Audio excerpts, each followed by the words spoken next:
Makasih kakak sudah berbagi cara memilih teman yang baik. Pertemanan yang baik ternyata baik juga buat kesehatan. Kata seseorang kalau mau sefrekuensi atau sesirkel bertemanlah dengan zodiaknya yang sama. Apakah benar begitu?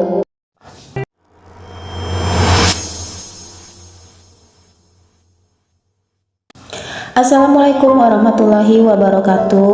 Makasih Kak Jui Channel. Insya Allah di sini saya mau bantu jawab sedikit ya. Bertemanlah dengan teman yang baik, karena teman yang baik itulah yang akan mengantarkan frekuensi kebaikan untuk diri kita. Cari teman yang baik. Gimana sih ciri-ciri teman yang baik itu?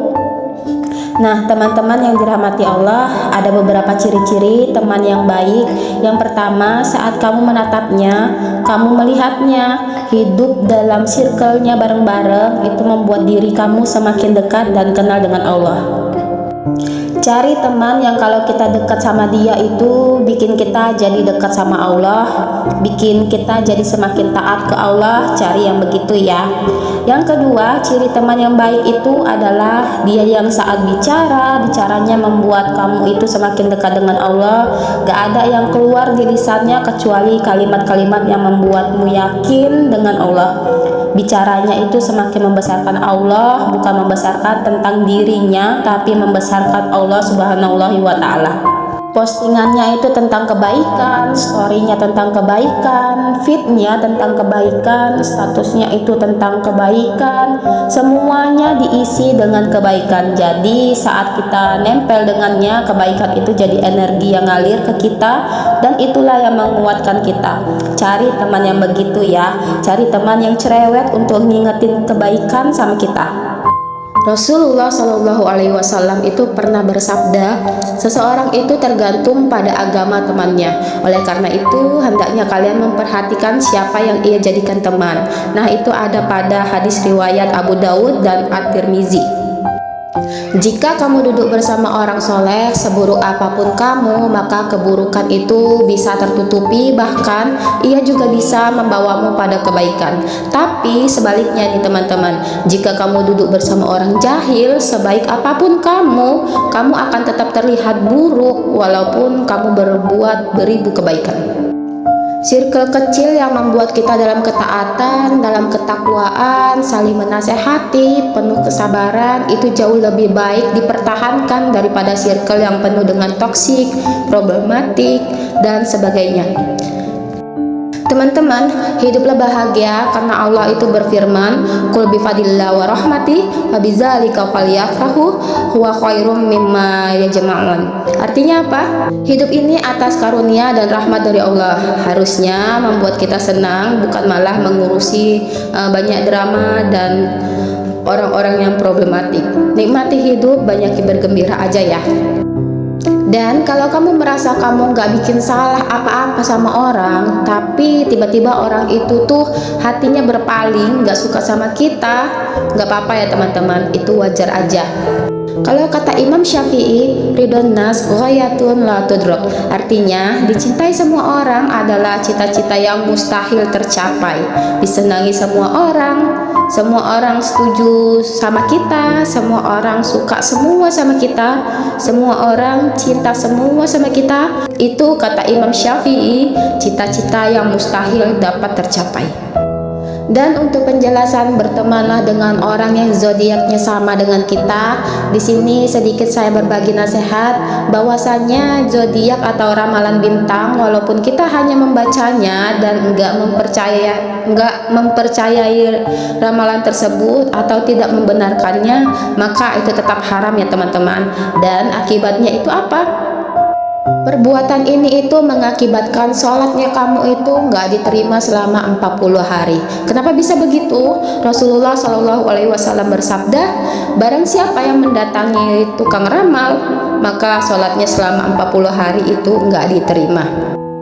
Dijelaskan oleh An-Nawawi, adapun maksud tidak diterima sholatnya adalah orang tersebut nggak mendapatkan pahala, tapi sholat yang ia lakukan tetap dianggap dapat menggugurkan kewajiban sholat dan ia nggak butuh untuk mengulangi sholatnya. Namun jika seseorang membaca ramalan tadi untuk membantah dan membongkar kedustaannya, semacam ini termasuk yang diperintahkan, bahkan dapat dinilai wajib ya teman-teman.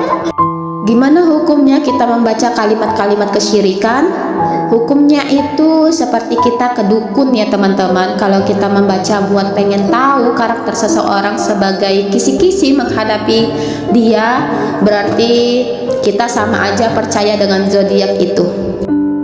Padahal ini kepercayaan orang-orang jahiliyah, kepercayaan orang-orang yang gak beriman.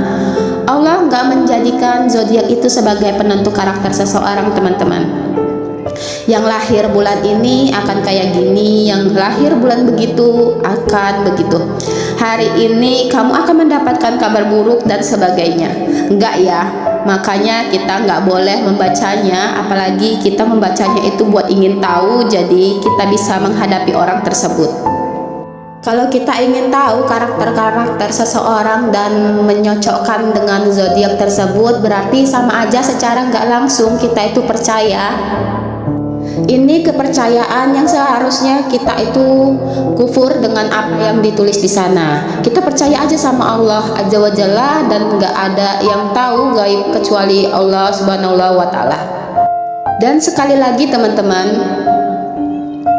sekali lagi Allah itu nggak menjadikan zodiak itu yang lahir di tanggal tertentu dalam posisi bintang di tempat tertentu itu akhirnya berdampak kepada karakter seseorang. Maka kita akan berdosa ketika membaca dan meyakini. Makanya kita jangan baca ya. Kita tanya sama dukun aja itu nggak boleh. Gimana kita baca itu dengan menceritakan satu hal yang Allah nggak menjadikannya sebab. Maka bertakwalah kepada Allah dan bertaubatlah. Ada seseorang yang bertobat nih teman-teman, aku sedikit mau cerita.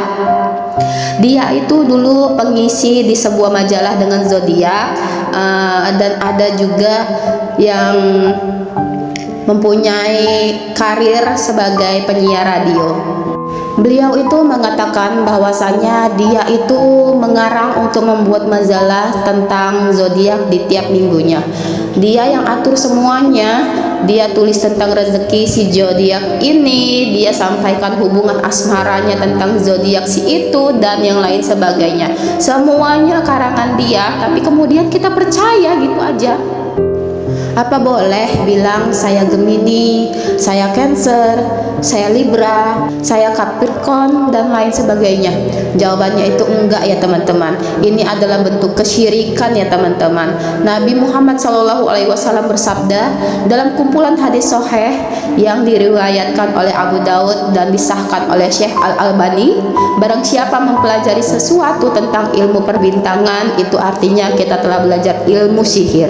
Dan kita semua tahu bahwa sihir itu adalah kesyirikan besar di sisi Allah Azza wa Jalla.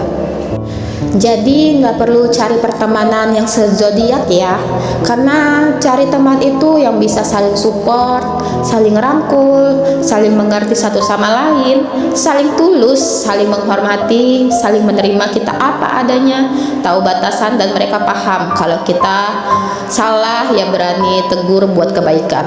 Barakallahu fikum. Wassalamualaikum warahmatullahi wabarakatuh.